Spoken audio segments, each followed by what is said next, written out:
Bienvenidas. Meditaciones al Corazón nace en este tiempo de pandemia, donde un grupo de mujeres de diferentes países nos reunimos vía Zoom cada martes y hemos sido tan bendecidas a través de la palabra de Dios que queremos compartirlo contigo. Y es nuestro deseo que el Señor pueda consolar, fortalecer, animar y que sostenga el corazón de muchas mujeres a través del estudio de la palabra de Dios por medio de diferentes expositoras. Queremos dar gloria a Dios por la oportunidad que nos permite de poder llevar su palabra a otras mujeres a través del mundo. Disfruta de estos videos. Dios te bendiga. Raquelita, qué rico volver a estar con ustedes. Un saludo cariñoso de Santiago de Chile, con un frío rico ya. En el mes de las fiestas patrias estamos todas con las banderas y con el tiki-tiki, como dicen aquí. Un placer poder compartir este tiempo con ustedes, lo que la palabra del Señor ha estado hablando a mi corazón. Y es un tema precioso porque me lo está haciendo vivir desde algún tiempito y esta semana con más fuerza. Y yo quisiera preguntar, por ahí no las puedo ver a todas en las camaritas, pero sí pongan un emoji ahí para ver quiénes están sirviendo al Señor en su iglesia local, sea en la reunión de mujeres, señorita, pongan ahí bien, ahí veo las manitos, en la reunión de oración, en visitación, en la canasta de amor. Amén, gloria al Señor, varias, varias. Entonces, este tema, hermana querida, es para usted y para mí, que estamos sirviendo al Señor de una u otra forma, y de pronto no todo es color de rosa, ¿cierto? Nos habremos dado cuenta ya, pero queremos aprender de una mujer. En esta noche quiero hablarles de una hermosa mujer que ha cautivado mi corazón. Ella es María de Betania y nos deja muchísimas lecciones. Hace 2 semanas estaba compartiendo con un hermoso grupo de mujeres acá en Chile sobre 3 lecciones en 3 temas que esta mujer nos deja muy, muy marcados. Pero hoy voy a agarrar una sola y vamos a desarrollarla juntas. Y el título del tema es Firme en mis convicciones cuando la crítica y el temor al hombre traen tristeza en el servicio. Por eso te preguntaba, si eres hija del Señor, eres miembro de una iglesia local, estás activa en el ministerio y muchas veces vamos a recibir esas críticas, ¿no? Y el temor al hombre que nos va a paralizar muchas veces y vamos a descubrir en la palabra del Señor cómo María de Betania pudo superar esto, ¿no? Alguien me pregunta ahí en el chat cuál es el nombre del tema. Después, eso, siempre paso mis apuntes completos y de ahí los ponen en la página o los van a poner en el mismo canal de YouTube, pero, o en el misma... Las chicas siempre hacen llegar el apunte, así que no se preocupen que van a tener todo, todo, todo completito. Pero el título es Firme en mis convicciones, como lo pedí una hermana, cuando la crítica y el temor al hombre traen tristeza en el servicio. Y no nos vamos a mover mucho, vamos a estar en un hermoso evangelio, pero antes quiero dejar claro qué son convicciones, ¿no? Vamos a tomar algunos conceptos, vamos a ver algunos versículos súper conocidos que los voy a pasar muy rápido porque es la introducción, para ir directo al tema y lo que María de Betania nos va a enseñar. Entonces, cuando hablamos de convicciones, tenemos que entender algunas cosas. Que una persona sin convicciones bíblicas es una persona que duda. Santiago 1:6 nos va a decirnos que es como la onda del mar que va, que viene. Pero ahí en el versículo 7, que lo tengo justo acá, dice 6 y 7 voy a leer. No, pero pida con fe, no dudando nada, porque el que duda es semejante a la onda del mar, que es arrastrada por el viento y echada de una parte a otra. Versículo 7 de Santiago 1. No piense pues que quien tal haga que recibirá cosa alguna del Señor. Una persona sin convicciones bíblicas va a dudar, pero algo muy fuerte es que no puede esperar nada de Dios porque Dios no puede confiar en ella para hacer su obra. Y eso es fuerte, pero el Salmo 121 dice, los que confían, los que creen en Jehová, son como el monte Sión que no se mueve, sino que permanece para siempre. Las que tenemos el privilegio de estar en este hermoso país, rodeadas de una cordillera majestuosa, impresionante, y más cuando el Señor la viste de blanco, te da esa idea completa de este versículo, ¿no? Acá la tierra se mueve constantemente. Las chilenas no me van a dejar mentir, se mueve muchísimo. Pero cuando sos extranjera, Te da un ataque de pánico cuando todos están tranquilos diciéndote, va a pasar, va a pasar, va a pasar, y ya vos estás buscando el marco de la puerta donde pararte porque pensás que la casa se te cae encima. Y qué horrible es cuando se te mueve todo. Y el Señor dice que Él, los que confían en Él, son como esos montes enormes que no se van a mover. Entonces, las que están en Chile, cuando puedan ver la cordillera por la ventana, recuerda esto, si vos confiaste en el Señor, sos como ese monte que no se va a mover, permanece ahí para siempre. Entonces, cuando las convicciones, cuando los problemas en el ministerio nos sacuden, cuando los problemas en la vida nos arrastran, tenemos que entender que las convicciones es lo que nos va a mantener firmes. ¿Y qué son esas convicciones? Bueno, lo antónimo de convicción sería duda y inseguridad. Convicción es esa persona que se siente dueño de la verdad y aunque otro piense diferente, no cambia. Ejemplos bíblicos. No lo vamos a leer por tiempo, pero te lo dejo en el apunte y te lo dejo de tarea. Mira, cuando leemos Hebreos 11, ese hermoso capítulo de los héroes de la fe, el primer versículo ya menciona la palabra convicción. Esa palabra es certeza. Entonces la convicción es la acción de creer a Dios y a su verdad revelada. No por la observación de mis sentidos, sino tiene que ver por mi fe, por donde yo deposito el sujeto que afirma eso. ¿A qué voy? Voy a desglosar un poquito más.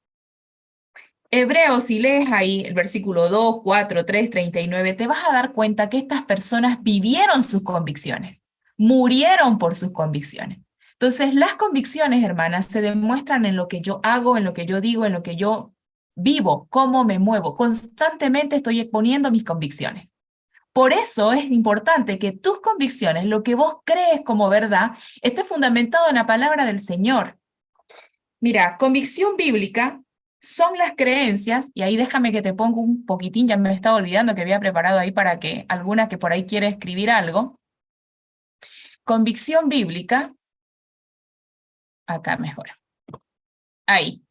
Las convicciones, aún, una convicción bíblica van a ser esas creencias derivadas de la palabra de Dios, basadas en el compromiso en esto, hermana, que yo tengo en mis manos como el indicador absoluto de mi vida. Eso es una convicción bíblica. Entonces, ahora hay 126 mujeres acá, y van entrando y entrando. Hermana querida, mira lo que tenés en tu mano, ya sea que la tengas en una aplicación, que la tengas ahí en papel. ¿Crees que esto es la verdad? ¿Crees que esto que tenés en tu mano es la verdad revelada de Dios? Porque ahí parte nuestro tema. Si vos no estás dispuesta a confiar en que la palabra de Dios es verdad, no vas a poder tener convicciones firmes. Vas a dudar, vas a ser como esa ola que va de acá para allá. Y el compromiso que yo tengo con la palabra como mi indicador absoluto, es mi filtro. Estamos en la era de la tecnología, es mi filtro. Yo tengo que pasar todo lo que estoy viviendo por la palabra del Señor, que es útil. ¿Se acuerdan lo que avanzamos en Instituto Bíblico? Útil, esta palabra es útil, es viva, eficaz y tiene poder para transformar el alma. Entonces, en ella donde yo voy a basar mis convicciones. Por ahí van a pasar mis convicciones, mi compromiso con la verdad. Aquí entra María de Betania, ¿no? Es una mujer de convicciones sólidas y firmes. Y vamos a ir todas al libro de Juan. Y voy a hablarles un poquito del contexto. Vamos a ir al libro de Juan, capítulo 12. Son solo 8 versículos que traen tantas cosas preciosas para nosotras en esta noche. El libro de Juan, o el relato de María, María está mencionada 3 veces nada más en la palabra del Señor. La primera vez la vas a encontrar cuando el Señor Jesucristo va a la casa de Marta, su hermana, y está María a los pies del Señor y pasa una situación ahí que conocemos muchas, ¿no? Porque vivimos más en un mundo que de Marta que el de María. Y ahí vemos a María por primera vez, pero después la vemos en un momento de mucho dolor a los pies del Señor, con el corazón roto, cuando muere su hermano Lázaro. ¿Se acuerdan? Pero ahora vamos al capítulo 12 de Juan, donde la vamos a ver por tercera y última vez. Esta vez aparece este pasaje en 3 de los 4 evangelios. Nos vamos a centrar en el evangelio de Juan, aunque el versículo clave y puntual está en Marcos, pero vamos a ir desglosando de a poquito. Como alumnos de Instituto Bíblico, sabemos que los evangelios han sido escritos con lentes distintos, ¿cierto? Acá tengo mis famosos lentes de que indica que soy una mujer de las 4 décadas, entonces no hay donde se pierdan, chicas. Estos lentes me permiten ver con claridad, ¿cierto? Entonces, los evangelios ven al Señor Jesús de formas distintas. Mateo lo va a presentar como el Mesías de los judíos esperado, como el rey de los judíos. Marco lo va a presentar como el Hijo del Hombre, ¿no? Como el siervo, ese siervo sufriente. Viene Lucas, que lo presenta como hombre, y el Evangelio de Juan, que lo va a presentar como Dios. ¿Por qué digo esto? Porque en el Evangelio de Juan, que los eruditos consideran que es uno de los libros más profundos de las Escrituras, de la revelación completa, más completa del Evangelio, de cualquier otro de Cristo, ¿no? Porque ahí van a estar los yo soy. Juan está empeñado en demostrar que Jesucristo es Dios y va a registrar 8 milagros. La Biblia registra 8 milagros de Cristo para probar su divinidad y 6 solo están en el libro de Juan, y uno de esos es donde encontramos a María. ¿Cómo encontramos a María? El ministerio de Jesús ya está llegando a su fin. Estamos encontrando al Señor en los últimos días sobre la tierra. Resta muy poquito. 3 años estuvo de ministerio, ¿se acuerdan? El primer año fue un año de inicio, el segundo fue un año de popularidad, donde él hacía milagros, y el tercer año ya es el año de oposición. Hace como 6 meses, dicen los estudiosos, que ya había pasado la muerte y resurrección de Lázaro, y esta es la última semana, los últimos momentos del Señor en la tierra. Y él pasa una vez más a visitar a sus amigos, ¿no? La Biblia registra que Marta, María y Lázaro eran unos amigos especiales para el Señor. Él les ama tanto que pasa para despedirse. Y ahí otra vez, vamos al versículo 1. 6 días antes de la Pascua vino Jesús a Betania, donde estaba Lázaro, el que había estado muerto y a quien había resucitado de los muertos. Y le hicieron allí una cena. Marta servía y Lázaro era uno de los que estaba sentados a la mesa con él. Entonces María tomó una libra de perfume de nardo puro, de mucho precio, y ungió los pies de Jesús y los enjugó con sus cabellos, y la casa se llenó del olor del perfume. Y dijo uno de los discípulos, Judas Iscariote, hijo de Simón, el que le había de entregar, ¿por qué no fue este perfume vendido por 300 denarios y dado a los pobres? Pero dijo esto no porque se cuidara de los pobres, sino porque era ladrón y teniendo la bolsa sustraía de lo que se echaba en ella. Entonces Jesús dijo, déjala, porque para el día de mi sepultura ha guardado esto. Porque a los pobres siempre los tendréis con vosotros, mas a mí no siempre me tendréis. Qué tremendo lo que vamos a aprender ahora de esta mujer. Como dijimos, María y Marta amaban al Señor. Marta lo amaba de una forma práctica y María lo amaba de una forma más piedosa, demostraba su amor. 8 versículos que nos van a dejar claro las convicciones de María. Lo primero que vamos a ver es que del fruto de la intimidad con Dios viene el servicio público. ¿Se acuerdan María la primera vez que se la menciona a los pies del Señor? Escuchándole a su maestro, ¿no? En Lucas 10. Y ahora las vemos a los pies del Señor adorando, pero era una adoración extraordinaria. Y vamos a la primer convicción, versículo 3. Entonces María tomó una libra de perfume de nardo puro de mucho precio y ungió los pies de Jesús y los enjugó con sus cabellos, y la casa se llenó del olor del perfume. Las cenas judías eran el huésped de honor estaba en medio y las mesas se ponían como en U. Entonces partía de donde estaba el Señor, el inicio a todos. Entonces María viene por detrás con un frasco. Lo que significaba ese frasco, y lo tira a los pies del Señor. Rompe el frasco, entonces indicaba que era nuevo. ¿Por qué se dice que era de gran valor? Porque era un frasco que venía de otro lugar. Era algo que era como un tesoro que guardaban las mujeres en ese momento, esos perfumes costosos. Entonces María no solamente vacía el frasco, sino de que enjugaba con sus cabellos los pies del Señor. Hermana, la acción de lavar los pies era la acción de un esclavo. Entonces, de por sí que la dueña de casa, o María Marta, que eran dueños de casa, lavara los pies del Señor, ya asombraba. Pero que ella hubiera usado sus cabellos para enjugar los pies del Señor era algo extraordinario, era algo que mínimo causó un asombro muy grande. Porque para la mujer judía, el cabello era algo que no se descubría en público, era parte de su esencia, era algo que no, que era algo vergonzoso. Pero María está adorando al Señor de una forma extrema. Y la primer convicción que ella nos va a dejar es que en el servicio yo doy lo mejor. Lo mejor. Dar todo lo que uno tiene. La entrega de María era suprema adoración. Entonces, ella no reserva nada. Miren, dice que vacía el frasco entero. Es una expresión de amor. ¿Por qué? Sabía quién era Jesús. Había resucitado a su hermano Lázaro. Si ustedes pueden ver el capítulo 11, ven el corazón de María hecho agua y cómo roto va a los pies del Señor y el Señor. Y en esa gratitud, en esa intimidad de ella con Dios, va y le adora de esta forma única, ¿no? Le doy lo mejor. Hay un ejemplo que me encanta.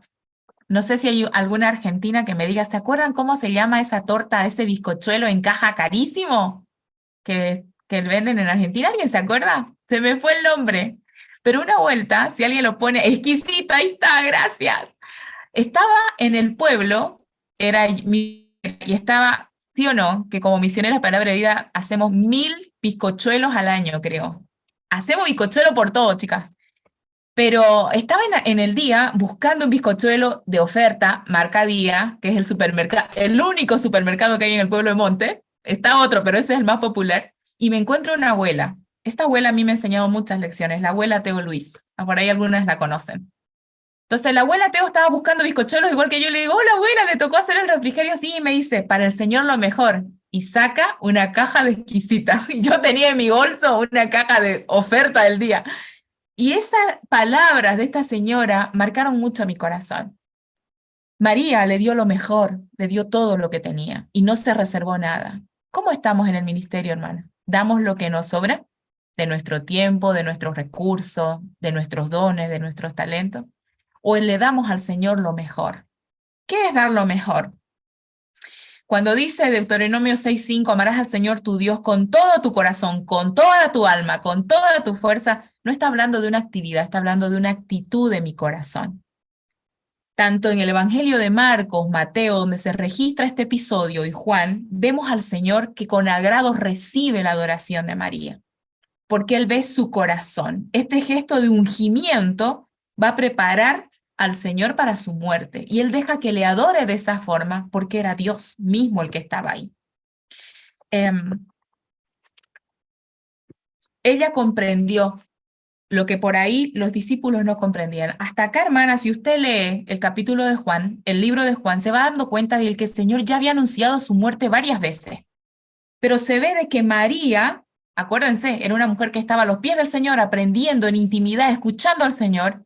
Ella se dio cuenta de lo que los demás no se dieron cuenta, de que eran los últimos días del Señor sobre la tierra.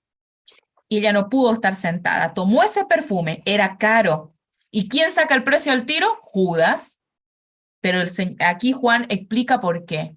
¿Por amor a los pobres? No, no, no. Era porque era ladrón. Era ladrón. María rompe el frasco y entra por los hombros al Señor, la cabeza, y le sobra para sus pies. Se despojó de todo, le dio todo. Y me hace acuerdo al salmista David cuando dice, lo que me cueste poco, no voy a dar al Señor. Hermana, ¿das lo que te cuesta poco? Acá hay un dicho en Chile que es, dar hasta que duela. ¿Das hasta que duela? ¿O te quedas o reservas? Dar lo mejor es lo primero que María nos va a enseñar. Doy lo mejor a sus pies, no se guardó ni una sola gota. Hay una frase que la escuchamos, si se acuerdan, las exalumnas que están acá en una conferencia, no me acuerdo qué año, de Horner, que decía, sin reservas, sin retroceder y al final de mis días sin remordimiento. Me acuerdo si está Febe por ahí, que lo escribimos en nuestras Biblias y firmamos, me acuerdo con convicción saliendo del Instituto Bíblico. Hermana querida, usted está viviendo la vida que el Señor le da en esta tierra sin reservas, sin retroceder, y al final de nuestros días, hermana querida, sin remordimiento. Dar lo mejor al Señor es resultado de saber quién es Él. Es mi adoración. Eso viene de pasar tiempo en intimidad. ¿Saben qué queremos hacer a veces, hermana? queremos poner el carro antes que el caballo. Cuando queremos hacer el ministerio, el servicio, sin intimidar al Señor, pongo al carro antes que el caballo, o la carreta, como dirían en algunos otros países. Y tanto el caballo como la carreta son necesarios, pero si los pongo en el orden correcto. Si yo pongo al caballo atrás de la carreta, voy a terminar yo tirando esa carreta desgastada y frustrada. Hermana querida, tal vez estás acá, cansada en el ministerio, frustrada, triste, por heridas, por situaciones difíciles, pero tal vez porque estás poniendo la carreta antes que el caballo. Si no hay intimidad como María, no vamos a poder darle lo mejor al Señor, porque le voy a dar en mis fuerzas. Acuérdate, tu adoración al Señor no es un servicio, es una actitud del corazón. Segunda convicción. Vamos a seguir leyendo acá.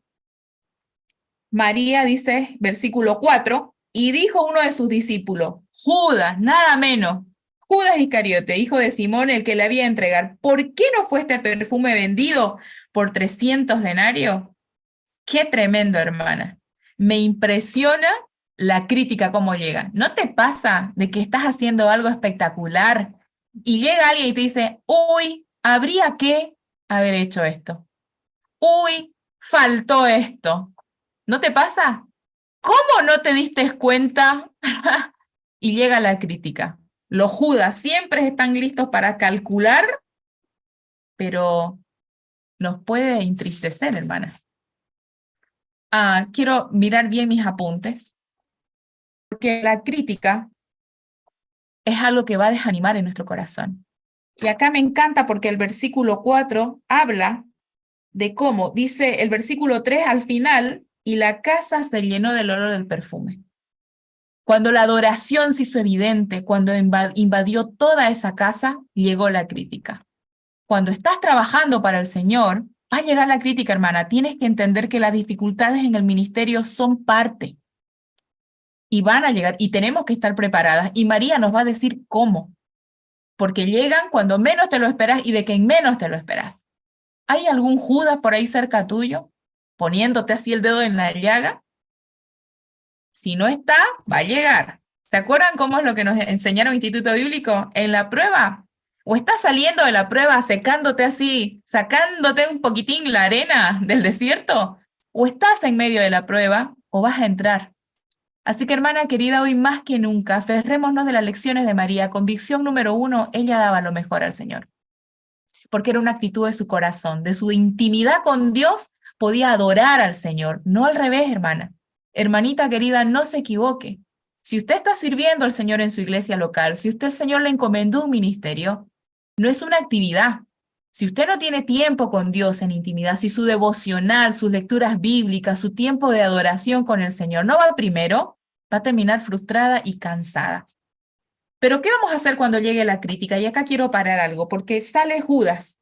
Si leemos en Marcos, en el capítulo 14, que es donde está también este relato, va a decir que hay una murmuración ahí, versículo 4, y hubo algunos de los que estaban ahí que se enojaron dentro de sí, dijeron, ¿para qué se ha hecho este desperdicio? Podríamos haber vendido por más de 300 denarios y haber dado a los pobres, murmuraban contra ella. ¡Oh! El que inició eso fue Judas y contagió a todos los demás. La murmuración es un pecado tremendo, hermana, que hace mucho, mucho, mucho daño. ¿No te ha pasado cuando llega la crítica? ¿Cómo reaccionas? ¿Te enojas? ¿Te frustras? ¿Dices, chau, dejo no más, hasta acá llego? María nos va a dejar un ejemplo hermoso. Ahí cuando el Señor reprende, dice, déjala, ¿por qué la molestáis? Ahí la palabra es, ¿por qué la entristeces? Hermana querida, en el ministerio hay sufrimiento y te puede entristecer, pero tenemos que aprender de María a dejar que el Señor nos defienda, que esa es la segunda lección. Pero antes de pasar a esa convicción, quiero dejarte 3 preguntitas. Un ejercicio sencillo para cuando venga la crítica. Primero, ¿quién te lo dijo? Cuando el Señor hace esta pregunta en Génesis 3:11, tenemos que saber distinguir la crítica constructiva de la destructiva. Usualmente viene más la primera que la segunda, ¿cierto? La que quiere destruir y que te bajonea. Pero seamos sensibles. ¿Quién te lo dijo, hermana? ¿La persona que te está dando esta crítica es una persona que te ama? es alguien que podés respetar, es una autoridad, es alguien espiritual. Si te dice eso, una autoridad, alguien espiritual, considéralo, no significa que sea palabra santa, ¿no? Pero considera la crítica. Pregunta número 2. ¿Por qué tienes miedo? ¿Qué te produce esa crítica?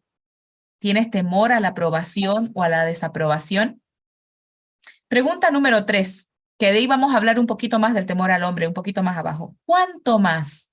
Me encanta porque en Lucas 11 el Señor dice, si nosotros siendo malos sabemos dar buenas dádivas a nuestros hijos, ¿cuánto más el Señor nos va a dar? Porque Él es Dios bueno, Padre amoroso, es tu Padre.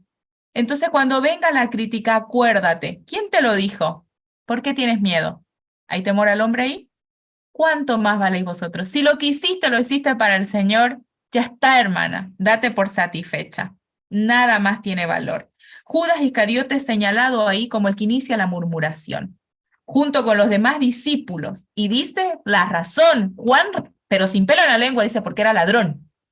¡Wow! ¡Qué fuerte!, ¿no? Cuidado con los Judas en el ministerio. Tenés que saber identificarlo, hermana, y seguir adelante con lo que el Señor te ha pedido hacer a ti. Acusan a María de muchas cosas, entre ellas de que no era generosa para los pobres.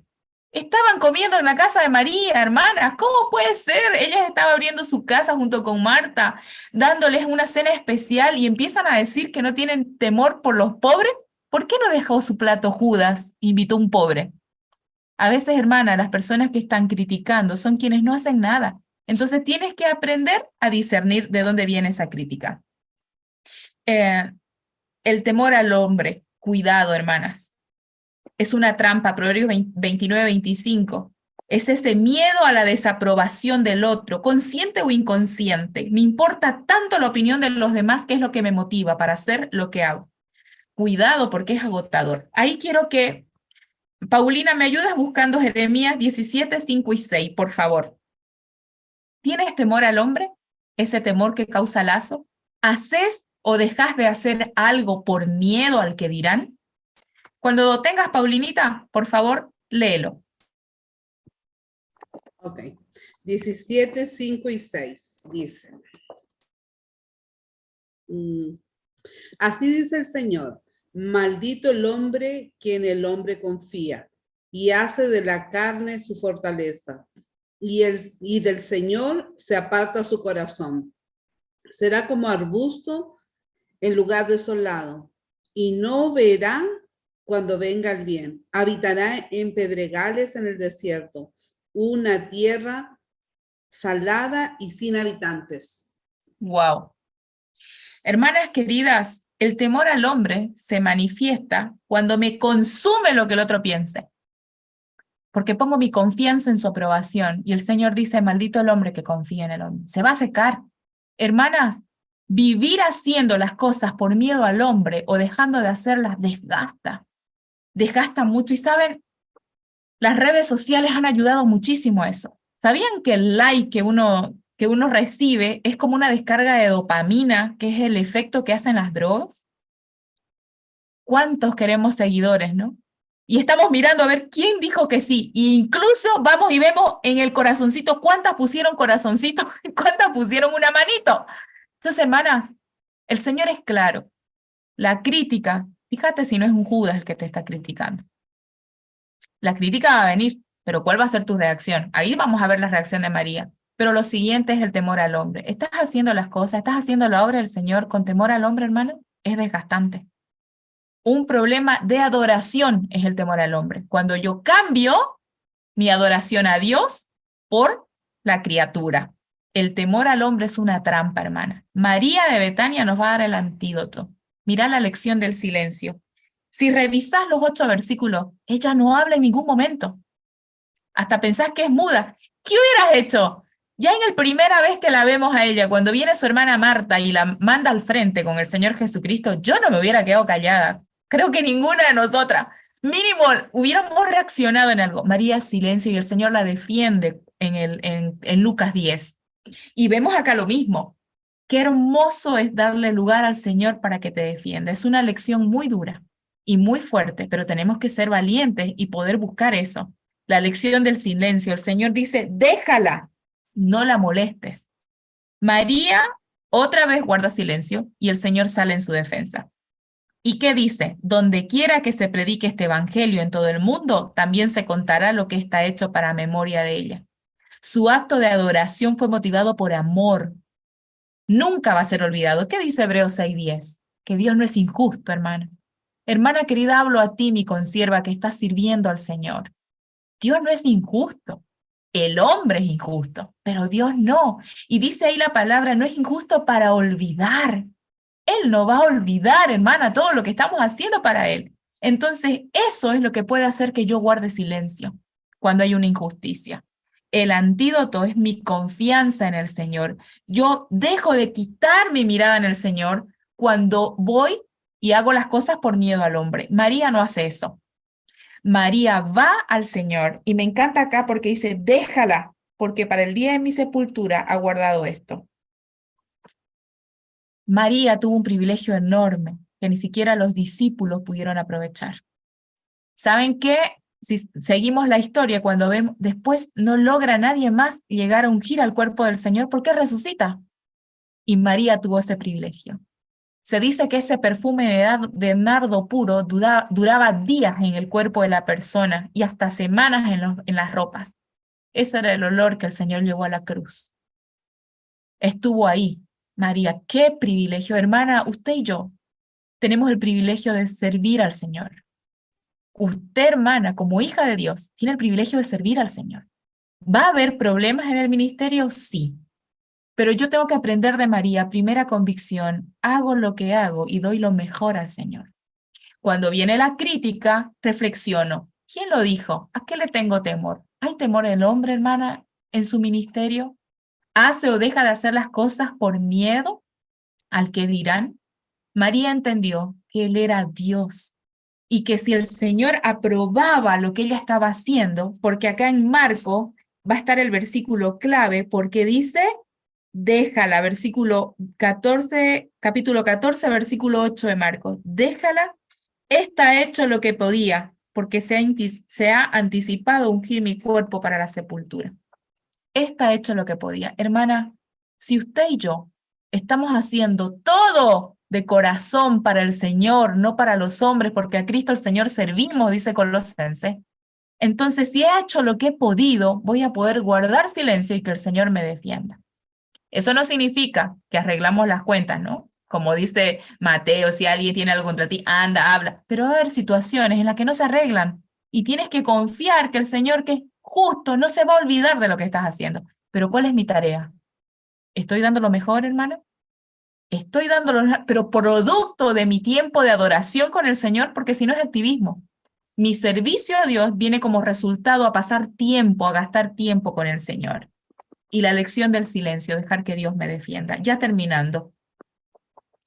Mi querida hermana, ¿es una mujer de convicciones o este mundo la mueve? ¿Convicciones cree lo que la palabra del Señor dice? ¿Se aferra a ella? ¿Cómo vemos nuestras tareas? Las cotidianas. La mayoría de acá somos mamás, esposas, siervas. Tal vez entraste por primera vez y no entiendes qué hacen 144 mujeres reunidas ya hasta esta hora. Estamos buscando al Señor, amiga querida, a ese Dios que lavó nuestros pecados, a quien le debemos todo, a quien queremos darle lo mejor. Por ahí, mi hermana, no estás valorando o no entiendes que tender la ropa, que estar con tus hijos, que poner las flores, que preparar el pancito para la Santa Cena. Es ministerio, no solamente el ministerio público. Es tu servicio de adoración al Señor. ¿Estás derramando tu perfume completo a Él? ¿Cuál es tu extravagante amor? ¿Qué es eso que es tu tesoro? Tal vez el Señor te está pidiendo en este tiempo tu salud para ver si puedes ir a Él y entregarle aún tu salud como un acto de adoración. Tu maternidad, o Dios te está santificando a través de la soltería y decís, quiero devolver este regalo, o a través del matrimonio, o estás sirviendo en una casa difícil, en un matrimonio difícil, con unos padres difíciles. Pero ahí es donde tu nardo puro tiene que oler. Y cuando nuestro ministerio llene la casa y huela lo que estamos haciendo, va a venir la crítica, tienes que estar lista. Ojo con el temor al hombre. Y quiero terminar con esta frase, ¿no? Es una frase que me encantó. Está hecho lo que ha podido, lo que podía, dice el versículo.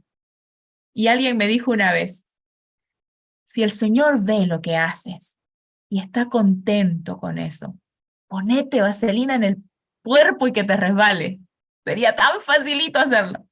Pero quiero que recuerdes que si el Señor dice de ti, esta, Paulina, Carla, Nilda, Lorena, Adelina, ha hecho lo que ha podido. Si tú estás dando todo en ese matrimonio, en esa familia, en la iglesia, en tu ministerio con los jóvenes y ves que los líderes no se comprometen y lo difícil que es cuando los hombres están pasivos, si has dado todo, entonces está hecho lo que podía, podemos decir, haz tu tarea lo mejor que puedas y deja a los demás al Señor.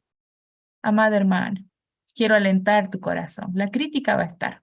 Somos tendentes a adorar al hombre. Somos fábrica de dioses, dice Calvino.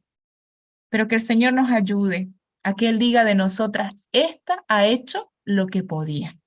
Entonces descansemos. Haz tu tarea lo mejor que puedas y los demás se lo vamos a dejar al Señor. Es difícil el apellido de la persona que dijo esta frase, Longfellow, algo así, pero quiero grabarla en mi corazón. Quiero hacer lo que puedo para el Señor, dando lo mejor, dejando al Señor todo y que Él se encargue de lo que solo Él puede hacer.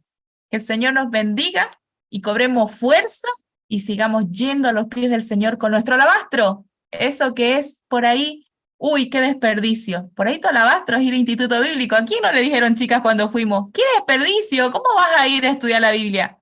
No sé cuál es tu alabastro, pero tíralo entero al Señor. Por ahora, mi alabastro es invertir en la vida de 2 hombrecitos que ha puesto a mi lado, ¿no? Fabricio y Franco. Y quiero dar lo mejor al Señor. Te animo a que puedas seguir sirviendo con gozo, porque Él no es injusto. Que el Señor las bendiga, hermanas.